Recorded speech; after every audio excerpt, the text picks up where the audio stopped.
continuamos con nuestra serie de enseñanzas llamada Querida Iglesia. Y hoy nos toca estudiar la carta dirigida a la iglesia de Esmirna. Voltea con el que está a tu lado y dile: Esmirna. Que es la segunda carta de las 7 cartas que encontramos en el libro Apocalipsis. Así que vamos, ¿por qué no nos vamos de lleno? Y me gustaría el día de hoy que empecemos con el siguiente video. Si lo tienen listos allá atrás, por favor.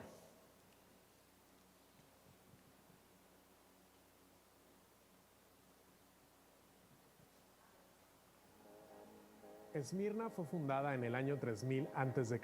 Como dato interesante, aquí nació el famoso poeta griego Homero, autor de las grandes obras de la literatura clásica, la Ilíada y la Odisea.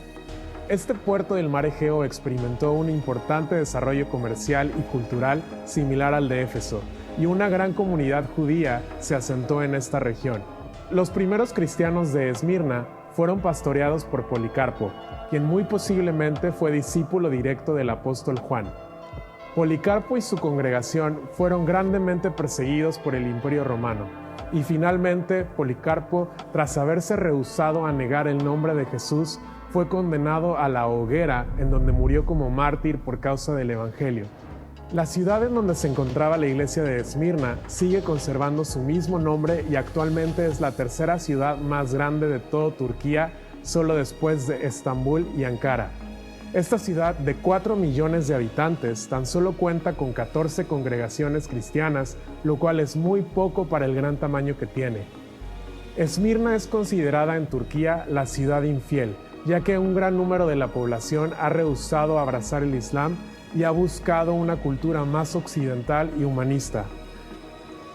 Nuestra oración es que esta ciudad conozca la gloria de Jesús y pueda experimentar su increíble gracia y amor. Amén. Vamos a orar, ayúdame, inclina tu rostro. Señor Jesús, te damos gracias por este tiempo. Te pedimos que tomes el control de nuestras vidas, que nos enseñes, que traigas revelación a nuestros corazones, a nuestro interior, acerca de estas enseñanzas, Padre, que podamos sentirnos identificados, que puedas tratar cosas personales, íntimas, incluso ocultas, Padre, en nuestro interior, y que hoy podamos salir refrescados, animados, Señor Jesús, confrontados también, Señor Jesús, en tu palabra, y que quites también toda distracción, todo aquello que nos quiere desenfocar de tu palabra. Te damos gracias en el nombre de Cristo Jesús y todos decimos amén. Sabes, quiero iniciar la enseñanza del día de hoy diciendo esto. Yo creo que la vida en Cristo es mucho mejor que la vida sin Cristo. Te lo voy a repetir una vez más. Yo creo que la vida en Cristo es mucho mejor que la vida sin Cristo, aún con dificultades personales o de cualquier tipo de problemas que pueda haber en la vida. Yo creo que la vida en Cristo es mucho mejor que la vida sin Cristo. ¿Cuántos pueden decir amén? ¿Cuántos creen esto? Incluso mira, el salmista en el libro de Salmos lo escribió de esta manera. Salmos 84:10, simplemente lo voy a tomar como referencia, no es necesario que lo busques, pero dice: un solo día en tus atrios es mejor que 1000 en cualquier otro lugar. El salmista decía: prefiero ser un portero en la casa de mi Dios que vivir la buena vida en la casa de los perversos. ¿Sabes? ¿Y por qué inicié la enseñanza del día de hoy con esta frase, con este estatuto, por así decirlo? Es porque la iglesia en Esmirna entendía y practicaba esto. Ellos entendían que Jesús valía más que cualquier sufrimiento o cualquier dificultad que ellos pudieran atravesar. Y de eso vamos a estar estudiando el día de hoy. Porque mira, la iglesia de Esmirna fue una iglesia que se mantuvo firme aún en medio de las dificultades. Si tú crees que en tu vida personal has pasado dificultades, cuando escuches lo que la iglesia de Esmirna estaba pasando, vas a decir: no estoy sufriendo nada al lado de lo que ellos pasaron. Sabes, la semana pasada vimos que la iglesia de Éfeso, no sé si recuerdes, fue firme en sus convicciones a Jesús, en medio de la presión que tenía alrededor. ¿Cuántos recuerdan esto? Había presión de los que adoraban a la reina, a la diosa Artemisa, a los que adoraban al gobernador. Había mucha presión social, política, económica contra la iglesia de Éfeso. Pero la iglesia de Esmirna, que es esta segunda carta que vamos a estar estudiando hoy, fue firme aún en medio de las dificultades, en medio del sufrimiento que ellos atravesaron. Ellos pasaron mucho sufrimiento. Y vamos a empezar con la carta del día de hoy. Quiero animarte a ir a Apocalipsis capítulo 2. Quiero recordarte rápidamente, para los que no estuvieron la semana pasada, que todas las cartas que vamos a estar estudiando en esta serie, que están en Apocalipsis 2, tienen la misma estructura en las cuales fueron redactadas o escritas. Todas llevan un orden, a excepción de esta, y más adelante te voy a explicar por qué. Pero ¿cuál es la estructura de estas 7 cartas de Apocalipsis? No sé si me lo puedan poner para recapitular. Número 1, en todas Jesús se presenta. Número 2, Jesús les dice que están haciendo bien. Jesús los celebra, Jesús los felicita por aquellas buenas cosas que ellos están haciendo. Tercero, Jesús los confronta. Jesús les dice que están haciendo mal, que necesitan mejorar como iglesia. Cuarto, Jesús los anima a perseverar hasta el final. Y número 5, todas las cartas terminan con la siguiente frase que dice: todo el que tenga oídos para oír debe escuchar al Espíritu y entender lo que Él dice a las iglesias. Ya vimos que cuando dice todo el que tenga oídos para oír, ¿cuántos tienen oídos esta mañana? Levanta tu mano. ¿No hay nadie que no traiga orejas? No, ok, muy bien. Dice, debe escuchar al Espíritu y entender lo que Él dice. No lo que Él dijo solamente, no fue únicamente para allá, lo que Él dice. Entonces estas cartas también aplican para cada uno de nosotros hoy en día. Ahora, entendiendo esto como base, vamos a comenzar con la primera parte, la presentación de Jesús. Apocalipsis 2, versículo 8, La primera carta fue del 1 al 7, esta empieza del 8 al 11. Sígueme con tu vista si la tienes ahí. Dice, escribe esta carta al ángel de la iglesia de Esmirna. ¿Quién está diciendo esto? Está diciendo Jesús, revelándole a Juan, dice, escribe esta carta al ángel de la iglesia de Esmirna. Ya vimos cuál es el significado de ángel. ¿Quiénes eran los ángeles? ¿Cuántos recuerdan quiénes son los ángeles? Los pastores o los obispos o los encargados. ¿Dónde podemos ver esto? Al final del capítulo 1, ahí nos da la explicación de quiénes son estos ángeles. Entonces Jesús le dice a Juan, escribe esta carta al ángel de la iglesia de Esmirna. Y aquí hace su presentación Jesús. Este es el mensaje de aquel que es el primero y el último, que estuvo muerto, pero que ahora vive. ¿Puedes leer conmigo esta segunda parte todos juntos en voz alta? 1, 2, 3. Este es el mensaje de aquel que es el primero y el último, que estuvo muerto, pero ahora vive. Ahora, ¿por qué se presenta Jesús de esta manera? Vamos a estudiar, vamos a escudriñar esta carta. Como lo vimos desde la carta pasada, nos podemos dar cuenta que Jesús se presenta de una manera distinta a cada iglesia. ¿Recuerdas cómo se presentó a la iglesia de Éfeso? El que tiene en sus 7 manos las 7 estrellas y que camina en medio de los candelabros. Y ahora vemos que con ellos viene y dice, el que es el primero y el último, el que estuvo muerto, pero ahora vive. ¿Pero por qué? Déjame explicarte esto. En diferentes etapas y situaciones de la vida, necesitamos como discípulos de Cristo Jesús conocer diferentes aspectos o figuras de nuestro Dios. La Biblia lo llama los atributos o las virtudes de Dios. Hay momentos en los que tú y yo necesitamos a Dios como nuestro proveedor. ¿Cuántos aquí han ocupado un Dios proveedor? Porque estás pasando una situación difícil. Hay otros momentos que lo necesitamos como nuestro Padre. ¿Cuántos han necesitado un Dios Padre que te abrace? A veces te estás agobiado. Otros como nuestro sanador. ¿Cuántos han pedido sanidad sobre alguna área? Otros como nuestro consejero, nuestro guía y así. Entonces, Él se presenta en estas cartas de una manera distinta a cada una de estas iglesias. Y a la iglesia de Esmirna se le presenta como el primero y el último, que estuvo muerto, pero ahora vive. ¿Pero por qué? ¿Qué significado tenía esto para la iglesia de Esmirna? Mira, el mismo Juan nos enseña esto en Juan capítulo 1, versículo 1 al 3. Tómalo ahí como nota. Es importantísimo en tu fe cristiana entender esto, porque este versículo te salva de no creer otras doctrinas totalmente distintas que hay hoy en día. Juan capítulo 1, versículo 1 al 3. Si tú estás aquí y traes tu Biblia física, ¿hay alguien aquí que traiga su Biblia física en versión NTV? Levanta tu mano si tú la traes NTV. Muy bien. Entonces, si tú lees, en la parte de arriba trae un título, este capítulo. Y por ahí va a decir, prólogo, 2 puntos, Cristo, coma, la palabra con P mayúscula, eterna. Cristo, coma, la palabra eterna. Si tú traes por ahí la Reina Valera, ¿cuántos traen Reina Valera? Levanta tu mano, yo sé que varios. Quizás lo va a decir como verbo en mayúscula, el verbo encarnado, no recuerdo bien el título como tal, pero lo que está haciendo este título es introducirnos que en estos versículos, cada vez que encontremos en la NTV palabra con P mayúscula, está haciendo referencia directamente a Cristo, a Jesús. Si tú encuentras verbo con mayúscula, está haciendo referencia a que el verbo es Cristo Jesús. Entonces, cuando tú entiendes esto de inicio, tú lees totalmente diferente el versículo.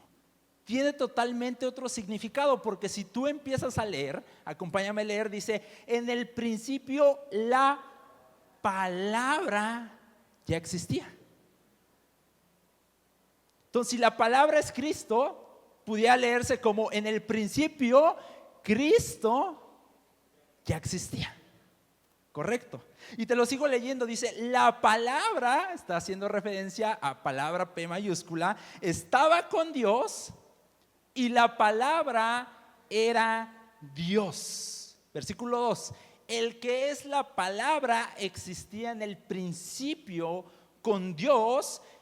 Versículo 3, Dios creó todas las cosas por medio de ¿quién? De Él.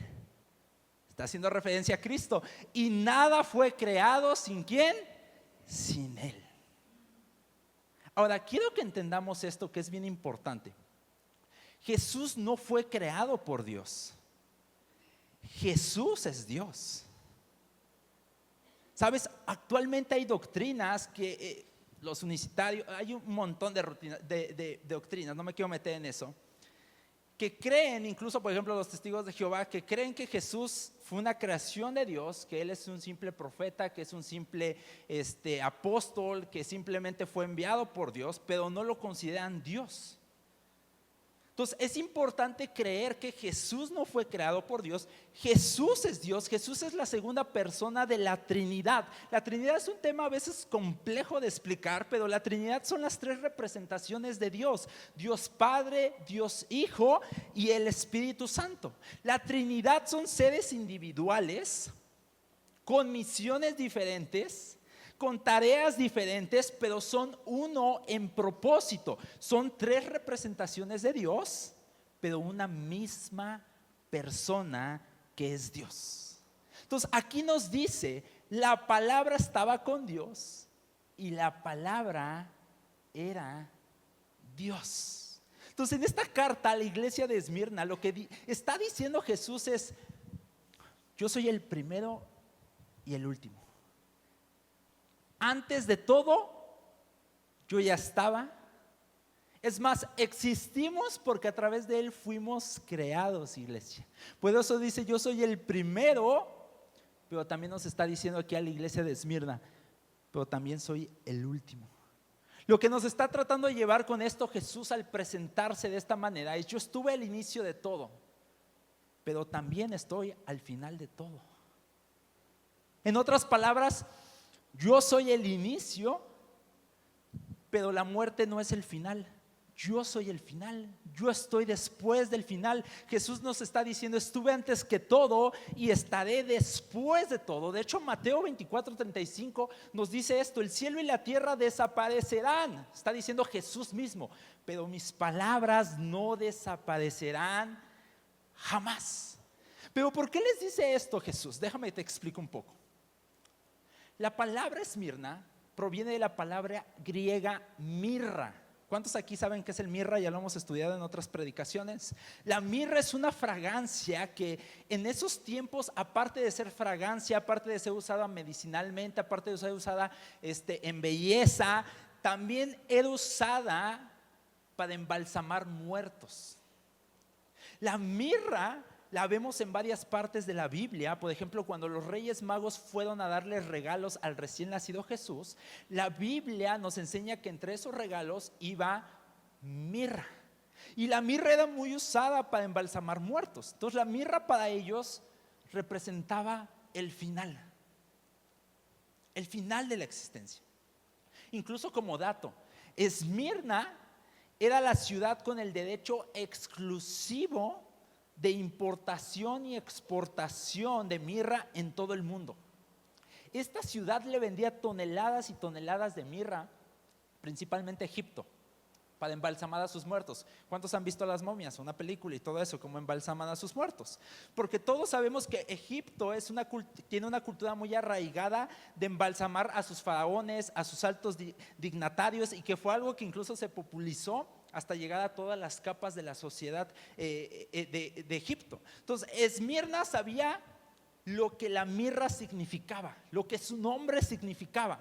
Para ellos la mirra era el final de la vida, de la existencia. Pero Jesús, a través de esta presentación, le está diciendo: mira, mirra no es el final. Yo estoy después de eso, porque yo soy el primero y soy el último. En pocas palabras, después de la muerte hay resurrección en Cristo Jesús. ¿Cuántos creemos eso? Que en Jesús encontramos resurrección. ¿Sabes? Para los cristianos, nuestro final no es cuando nos entierren o cuando nos hagan cenizas. Ese no es nuestro final. Ahí va a estar nuestro cuerpo, pero nuestro espíritu y nuestra alma no van a morir, iglesia, y va a llegar el día en que Jesús nos va a resucitar y estaremos con Él reinando por toda la eternidad, porque la muerte terrenal en este mundo no es el final. No es el final. Entonces la mirra no es el final, y aquí vemos que Jesús les dice: yo soy el final. Después de esto les menciona y les dice que estuvo muerto, pero ahora vive. Esto tenía una relación con la historia de la ciudad Esmirna. Históricamente, déjame te explico esto. Esmirna fue una ciudad fundada en el año 3000 antes de Cristo. Luego tuvo otra fundación en el siglo XVI antes de Cristo. Pero en el año 700 antes de Cristo, un gran terremoto destruyó toda la ciudad y la tuvieron que reconstruir toda, prácticamente toda desde cero. Después, en el año 600 antes de Cristo, el rey de Lidia, otro imperio muy grande en esa época, vino, destruyó toda la ciudad nuevamente y la tuvieron que intentar volver a reconstruir. Y en el año 545 antes de Cristo, los persas, otro imperio más, la acabaron por completo, pero esta vez sí la redujeron prácticamente a unas cuantas casas que quedaron de pie. La llamaban la ciudad muerta. Pero en el año 330 antes de Cristo, Alejandro Magno mandó a reconstruir la ciudad de Esmirna una vez más. ¿Y sabes cómo se autonombraba la ciudad de Esmirna? Se autonombraba como la ciudad que estaba muerta, pero que revivió. Así se autonombraba, porque habían pasado tantas veces en destrucción y una vez más se reconstruían. Entonces Jesús sabía lo que representaba para ellos el morir y volver a vivir. Entonces Él viene y les dice: yo soy el que estuvo muerto, pero ahora vive, haciendo referencia a su resurrección, pero conectando con la historia de Esmirna, haciendo referencia a algo que ellos conectaban porque ellos lo habían vivido en su ciudad.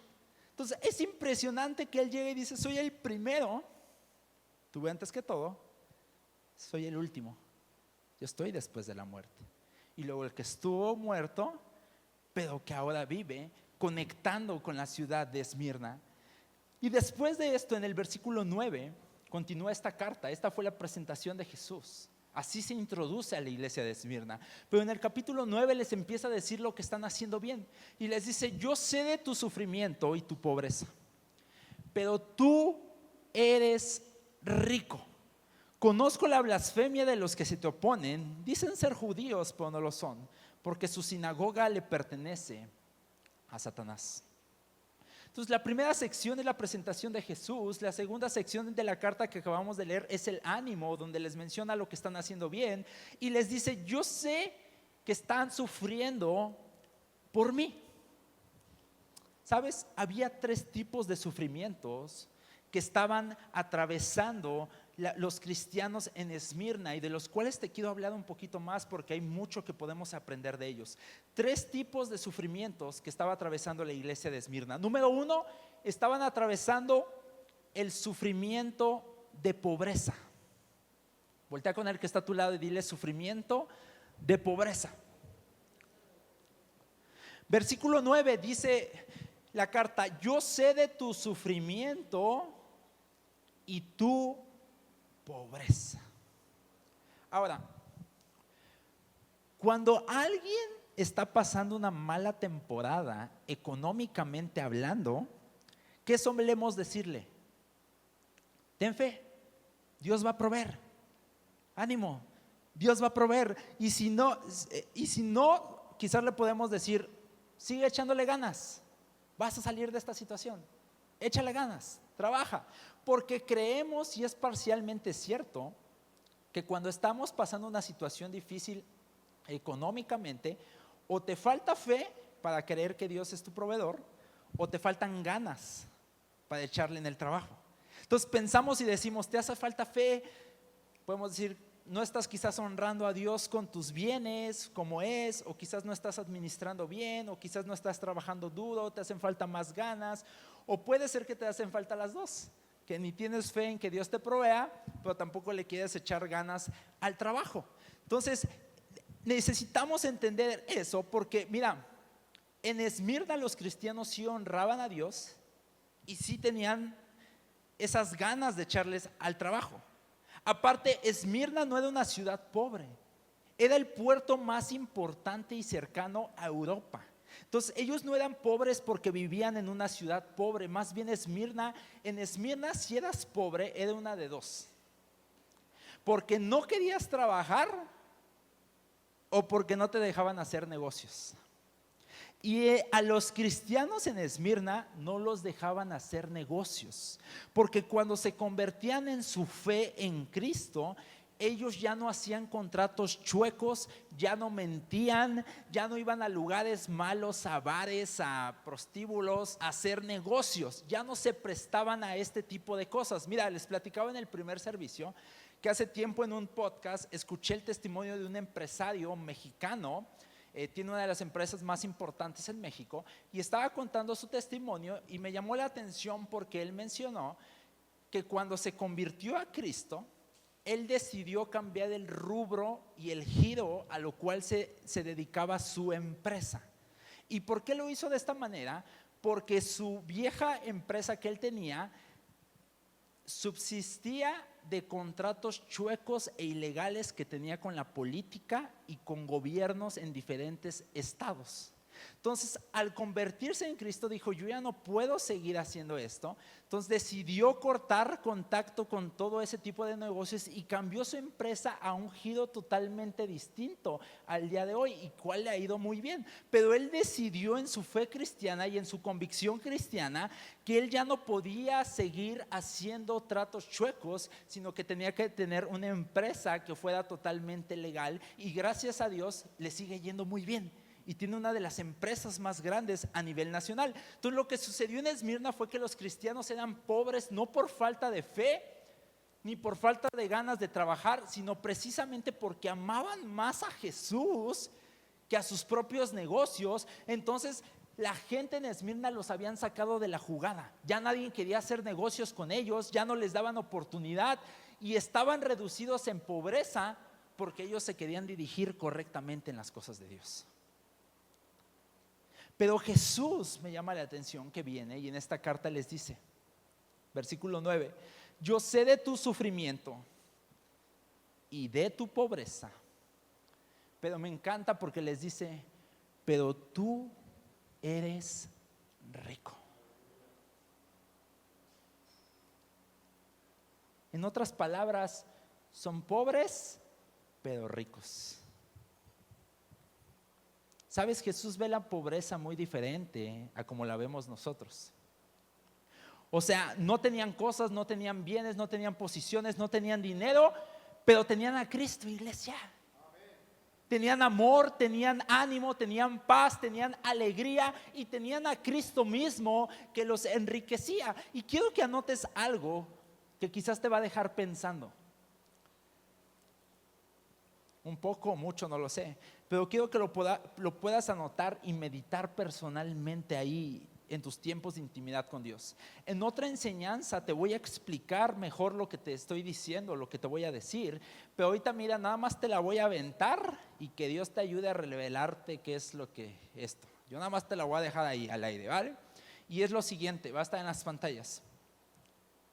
Seguir y amar a Jesús puede prosperarte o puede empobrecerte, pero siempre te va a enriquecer.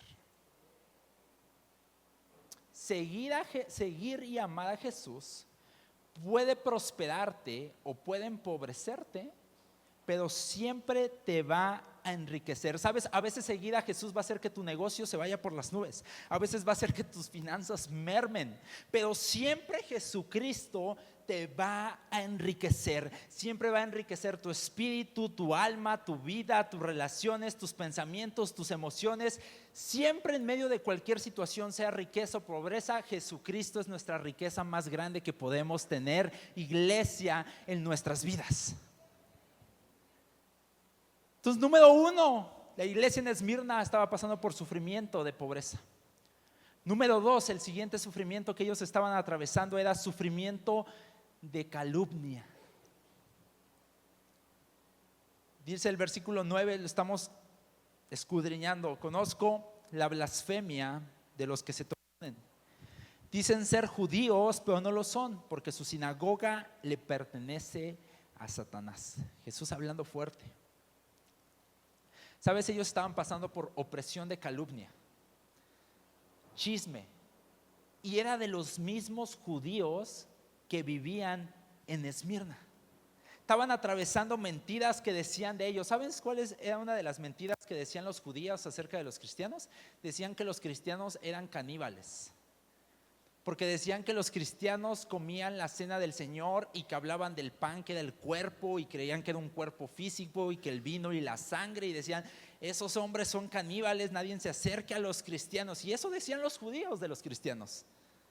Inventaban que hacían cosas ilegales en sus reuniones. No, ellos en sus reuniones hacen cosas ilegales, intentan derrocar al emperador César, y decían muchas mentiras en contra de los cristianos. Pero ¿por qué los judíos hablaban en contra de los cristianos? Lo hacían porque los judíos buscaban distanciarse de los cristianos, porque los cristianos hablaban de un hombre judío que había venido a salvar, que había venido a liberar. Entonces, para marcar distancia y que no confundieran a ese hombre judío con ellos que eran judíos, y para que ellos no perdieran sus lugares de posición, su posición económica, entonces lo que hacían era hablar mal de los cristianos para diferenciarse de ellos, solamente porque ellos sí habían caído en un montón de cosas chuecas, de negocios ilegales, querían llevar ese estilo de vida incorrecto, y que por ser judíos no los igualaran con los cristianos y ellos pudieran mantener sus privilegios.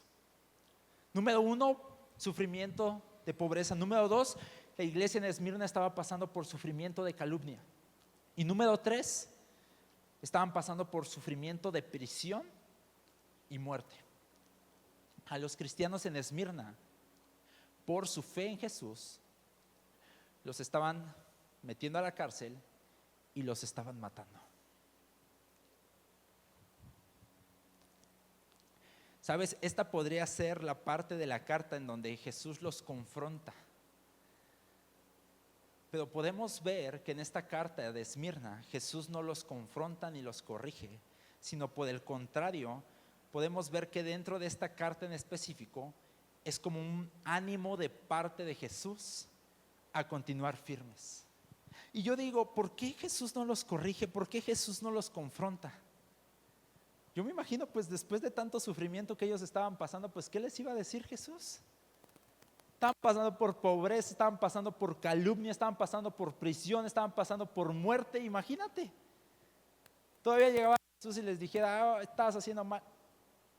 Estaban pasando un cristianismo complicado en todo lo que hacían. Y en el versículo 10 llega Jesús y les dice, no tengas miedo de lo que estás a punto de sufrir. Puedes leerlo juntamente conmigo en voz alta. Dice, no tengas miedo de lo que estás a punto de sufrir. Pausa, paréntesis. Yo me imagino aquí como Dios, ¿sí sabes que estamos sufriendo? ¿Sí sabes que estamos pasando pobreza, estamos pasando calumnias, sí estamos pasando prisión, estamos pasando muerte? O sea, ya estamos en todas estas cosas, incluso hemos perdido amigos, hemos perdido familia.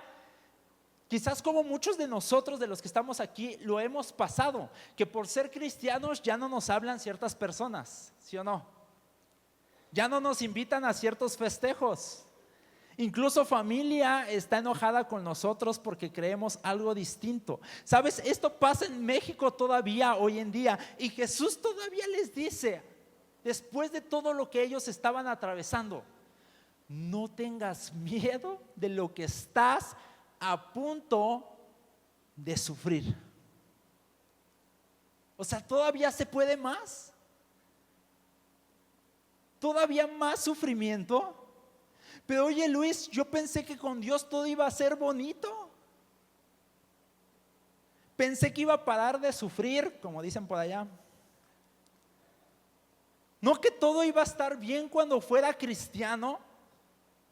Pues no sé quién te mintió diciéndote esto. Porque realmente creer en Jesús a veces te va a llevar a vivir una vida espectacularmente fácil, pero en ocasiones te va a llevar también a vivir una vida espectacularmente difícil. Y yo sé que muchos de ustedes lo han experimentado. Hay momentos buenos, pero hay momentos complicados. ¿Quiénes aquí han pasado por momentos complicados dentro de su fe cristiana? Levanta tu mano. Creo que todos. No sé si me pueden ir apoyando, por favor. Y si alguien te predica lo contrario y te dice que la vida en Cristo es sin problemas, déjame decirte que eso es falso. Escúchame bien, incluso todos los apóstoles que estuvieron con Jesús murieron martirizados, quemados, colgados de cabeza, los arrojaron a las bestias. Incluso Jesús nos dice lo siguiente en Mateo 7:14. Es un versículo muy conocido, dice, sin embargo la puerta de acceso a la vida es muy angosta y el camino es difícil. No dice que es fácil, ¿verdad? Dice el camino a la vida, el camino a Jesús es angosto y es difícil, y solo son unos pocos los que alguna vez lo encuentran. Mira, lo fácil es caminar por donde todo el mundo va, lo que todo el mundo hace. Lo difícil es permanecer en el camino angosto en Cristo Jesús. Lo difícil es ahí. Todo el mundo está yendo por el camino que es ancho, que es fácil, pero seguir un cristianismo en el camino angosto que te lleva a Cristo es difícil. Es difícil. Y aún así, yo creo que la vida en Cristo es mucho mejor que la vida sin Cristo, iglesia. Yo creo que la vida en Cristo es mucho mejor que la vida sin Cristo. Es mejor vivir la vida en Cristo, aunque sea difícil, que estar sin Cristo en esa vida que se hace llamar sencilla y divertida. Es mejor tener a Cristo en nuestros corazones, aun con dificultades, con enfermedades, con crisis, con problemas, con tantas cosas. Es mejor tener a Cristo Jesús en nuestros corazones. Y continúa diciéndoles, versículo 10, no tengas miedo de lo que estás a punto de sufrir. El diablo meterá a algunos de ustedes en la cárcel para ponerlos a prueba y sufrirán por 10 días. Les decía el primer servicio, 10 días no es algo literal, que 10 días nada más. Mira, para Jesús incluso la palabra dice que para Dios un día es ¿cuánto? 1000 años.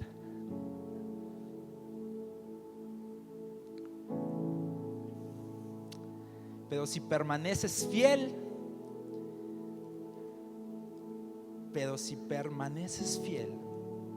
incluso cuando te enfrentes a la muerte, te daré la corona de la vida. Wow. Si estás anotando, anota esto.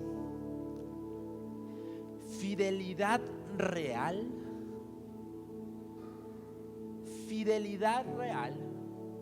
es seguir a Jesús hasta la muerte. Fidelidad real es seguir a Jesús hasta la muerte. Cuando tú te casas haces un compromiso, ¿sí o no? ¿Cuántos recuerdan ese compromiso? En crisis, en bendición, prosperidad, en enfermedad y en salud, y hasta que la muerte nos separe. Eso es fidelidad. Y fidelidad real de un cristiano, de un discípulo de Jesús, es seguir a Jesús hasta la muerte. Entonces Jesús les dice: ya han sufrido pobreza, ya han sufrido calumnia, ahora algunos van a sufrir prisión, algunos incluso van a sufrir muerte, pero los anima a permanecer fieles hasta el final. Iglesia, aquí hay algo interesante. Sufrieron pobreza, sufrieron calumnia, prisión, muerte. Quiero preguntarte algo. Mira, ellos sufrieron pobreza, te lo repito, calumnia, hablaron mal de ellos, prisión, muerte. Te quiero hacer esta pregunta: ¿cuál es tu límite como discípulo de Jesús? ¿Cuál es tu límite? ¿Dónde pintas tu límite para seguir a Jesús? ¿En dónde dices: Jesús, yo te sigo, pero hasta esto? Ahí yo no paso cuando venga esto. Porque algunos cristianos parece ser que le hemos puesto límites a Jesús o condiciones a Jesús, donde decimos: soy cristiano mientras me vaya bien, me va mal y ya me voy de nuevo al mundo. Soy cristiano mientras me sane y siga sano, pero me vuelvo a enfermar y ahí me voy. Soy cristiano mientras mi problema matrimonial se arregle, pero nada más pasa algo, se viene un problema y bye bye, Jesús. Yo mejor me voy, mejor me doy un paso atrás, mejor me voy para otro lado. ¿Hasta dónde se encuentra nuestro límite, iglesia, respecto a seguir a Jesús? Sabes, tenemos que hacer un análisis personal de hasta dónde está nuestro límite con Jesús. Porque Jesús viene y les dice: van a sufrir. Y así cada uno de nosotros en nuestra vida cristiana vamos a sufrir. Y todo cristiano tiene que leer esta carta a la iglesia de Esmirna y hacerse un autoanálisis y preguntarse: ¿realmente he decidido a seguir a Jesús en pobreza y en riqueza? ¿He decidido seguir a Jesús cuando soy aceptado y cuando voy a ser rechazado por la sociedad? ¿Realmente voy a seguir a Jesús cuando estoy sano, pero también cuando esté enfermo? Ya decidimos eso o no en nuestra vida cristiana. Y quizás me dices, y quizás hay alguien aquí que piense: ay, Luis, pero seguir a Jesús, ser cristiano, no es difícil hoy en día. Y quizás tengas razón. Nosotros no estamos sufriendo pobreza, calumnias, prisión y muerte como lo hizo la iglesia de Esmirna. Y eso es un hecho. Tú y yo podemos pasar quizás sufrimientos, y no estoy menospreciando el sufrimiento que estés pasando, pero es muy distinto al que la iglesia en Esmirna estaba pasando. Pero sabes, nunca sabemos lo que puede pasar. Las cosas podrían cambiar en 2-3 años aquí en México, en otros países. En algunos países te matan a personas solamente por ser cristianos. Incluso en nuestro país, en ciudades, en comunidades indígenas, Chiapas, en otros lados, hemos escuchado historias de familias completas que mataron simplemente por su fe en Cristo Jesús. Familias que las rechazan desde sus mismas comunidades y no las quieren ahí, las mandan a otro lado, simplemente por su fe en Cristo Jesús. Yo he visto noticias de personas que matan simplemente por predicar el evangelio de Cristo Jesús, y eso puede suceder un día incluso en nuestro propio país. No sé si tú supiste, pero esta semana se dio la noticia en Estados Unidos. Estados Unidos es un país primer mundo, que tú dices hay seguridad, hay cuidado, hay esto. Una ciudad primer mundo. Y se dio la noticia de un hombre. Yo lo conocía, yo he escuchado debates de él. Charlie Kirk. Era un evangélico que se dedicaba, no predicaba como tal de Jesús en las calles, pero él se dedicaba a ir a universidades importantes en el país, donde levantaba a los jóvenes a debates para defender a la familia, defender que no estuviéramos en contra del aborto, en contra del movimiento LGBT. Él defendía principios básicos que la palabra de Dios instruye. Y él iba a estas universidades, se plantaba, se rodeaba de gente, universitarios, gente muy importante, y él les explicaba y daba oportunidad a que otros hablaran, y un debate hablado para defender la familia y estos principios. ¿Y sabes qué sucedió esta semana? En uno de esos debates en una universidad en Estados Unidos, una persona que creía distinta a él, que no creía en la familia, que creía en el aborto, que creía en todos estos movimientos, con un francotirador le disparó, le dio en el cuello y lo mató simplemente por creer algo distinto a él. Esta semana dejó una esposa, dejó a 2 hijos, simplemente porque alguien dijo: no creo lo que tú crees, entonces te mato. Y en un país primer mundo, iglesia, no sabemos qué giros pueda dar la vida. Yo no sé si quizás puede pasar en nuestras vidas, quizás va a pasar en la vida de nuestros hijos, quizás en las vidas de nuestros nietos, que puedan pasar persecución. No sé qué va a pasar en México en 5 o en 30 años, pero yo no quiero esperar hasta que llegue ese momento para decidir seguir a Jesús hasta el final de mis días, y decir: yo te sigo hasta el final de mis días. No importa el sufrimiento que tenga que pasar, no importa la persecución, pero yo decido ser fiel a Jesús hasta la muerte. Sabes, Policarpo, el obispo de la iglesia de Esmirna, el pastor de esta iglesia, discípulo de Juan, llegó ya anciano a sus últimos días de vida. Esto es clave porque nos dice que Policarpo llegó hasta sus últimos días, 80 y tantos años. Y es curioso porque esto nos dice que ellos pasaron persecución por muchos años, sufrimiento duró por mucho tiempo, pero ya anciano lo metieron a la cárcel y, sabes, lo condenaron a muerte. Ahí lo decía el video: murió en la hoguera, murió quemado vivo, le encendieron fuego por su fe cristiana. Pero cuando vinieron a arrestarlo, si tú estudias la historia de este hombre, Policarpo, dice que cuando vinieron a arrestarlo los centuriones hasta su casa, dice la historia que Policarpo los invitó a cenar, los invitó a comer algo y los sentó a la mesa, les preparó de comer, les dio de cenar, y mientras ellos cenaban les pidió 1 hora, nada más 1 hora, para ir a su recámara y orar. 1 hora les dijo: concédanme 1 hora, voy a orar mientras ustedes cenan. Y fue tanta la oración de este hombre en esa recámara tan fuerte, que dice la historia que los centuriones que habían ido a capturarlo se sintieron mal por tener que llevarlo arrestado. Se sintieron mal, dijeron: al final de cuentas lo llevaron, tenían esa responsabilidad, y lo llevaron hasta el tribunal, y el gobernador lo vio tan anciano que le dijo las siguientes palabras: Señor, quiero que viva, niegue su fe por Cristo Jesús y lo dejamos seguir con vida. Pase sus últimos días de vida bien. niegue simplemente su fe en Cristo Jesús y lo dejamos seguir con vida, le damos una última oportunidad de vida. Y Policarpo dijo una de sus muchas frases famosas, tiene muchas frases famosas este hombre, que hay hoy en día, que fue la siguiente, va a estar en las pantallas.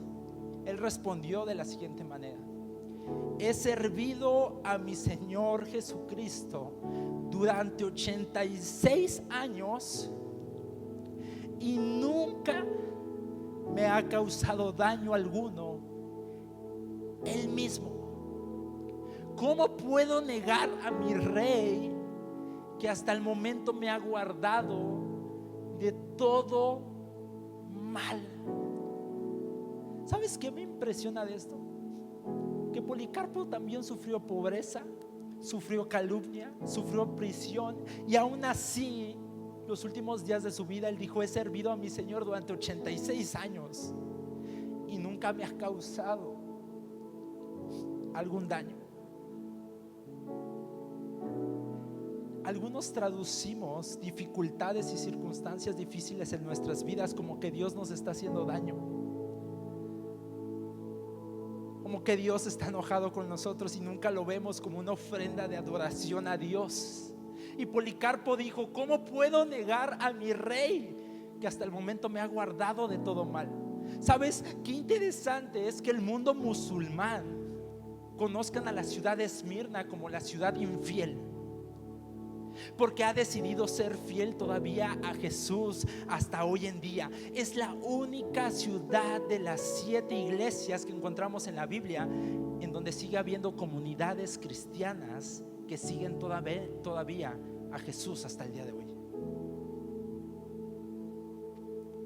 Iglesia, cristianos que mueren en fe producen generaciones que viven en fe hasta la muerte.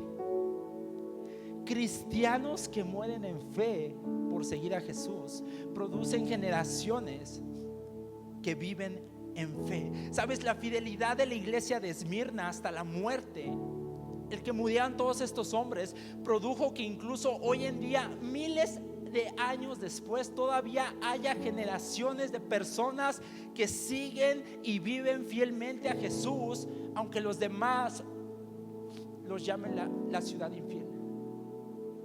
¿Puedes ver el impacto que tuvo el que estos hombres siguieran a Jesús hasta el final?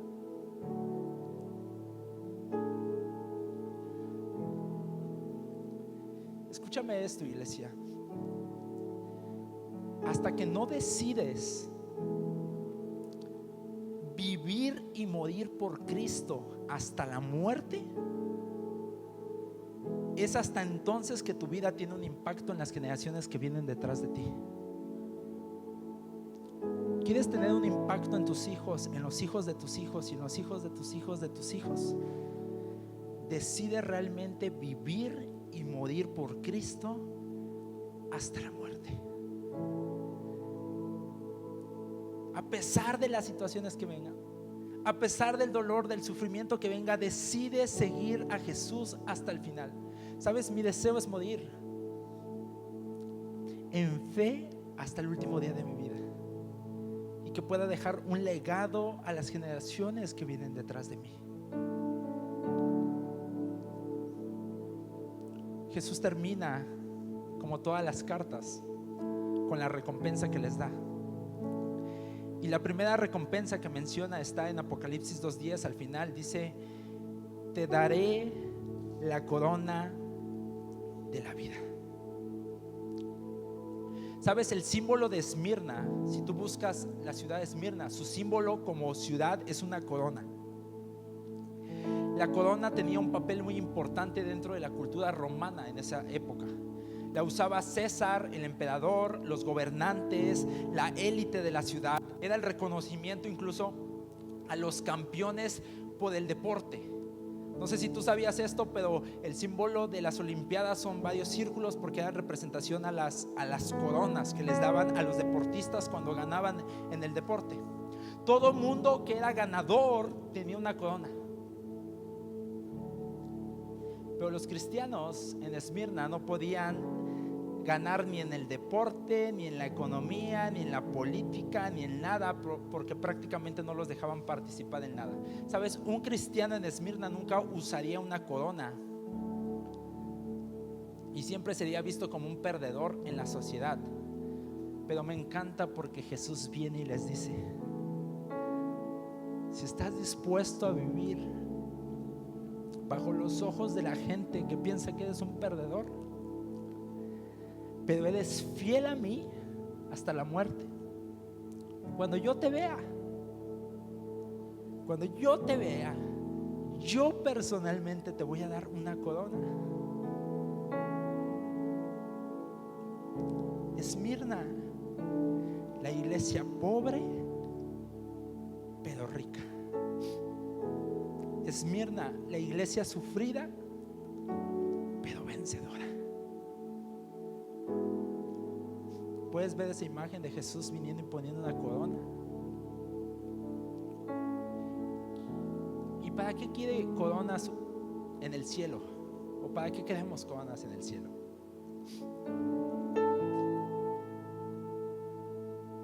Esto es un principio y un deseo personal mío.